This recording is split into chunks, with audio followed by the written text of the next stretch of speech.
ഇന്ന് ലൈവിൽ അനിമോളും വീട്ടിലുള്ള മറ്റേ കണ്ടസ്റ്റൻസും തമ്മിൽ ഭയങ്കര അടിയായിരുന്നു. കാരണം അനിമോൾ ആരോടും ചോദിക്കാതെ ക്യാരറ്റ് എടുത്ത് തിന്ന്.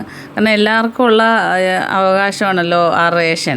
അപ്പോൾ അതിൽ നിന്ന് അനിമോൾ മാത്രം ക്യാരറ്റ് എടുത്ത് തിന്നു. അപ്പോൾ അനിമോളോട് അഭിഷേകവും എല്ലാവരും ചൂടാകും, ഇത് ആരോട് ചോദിച്ചിട്ടെടുത്ത്, ഇവിടെ എല്ലാവർക്കും കൂടെ ഉള്ളതല്ലേ, ഇന്നലെ പറഞ്ഞതാണ് അങ്ങനെ എടുത്ത് കഴിക്കരുതെന്ന് എന്നും പറഞ്ഞ് അഭിഷേക് ചൂടാകുന്നു. അപ്പോൾ പ്രവീൺ വന്നിട്ട് പറയാൻ, ഞാൻ പറഞ്ഞതാണ് എടുക്കരുതെന്ന് പറഞ്ഞിട്ടും അവൾ എടുത്ത് തിന്നെന്ന് പറഞ്ഞു. അപ്പം നെവിയും പറഞ്ഞു, ഇവൾ അല്ലേലും കള്ളിയാണ്, ഇവൾ പണ്ട് ചപ്പാത്തി കട്ടിട്ടുള്ളതാണ്, ഇപ്പോൾ അവൾ ക്യാരറ്റ് കള്ളിയാണെന്ന് പറഞ്ഞപ്പോൾ പിന്നെ ജസ്സിലും എല്ലാം കൂടെ ക്യാരറ്റ് കള്ളി എന്നും വിളിച്ച് അനിമോളോട് എല്ലാവരും കൂടെ വഴക്കിന് വന്നിരിക്കുകയാണ്.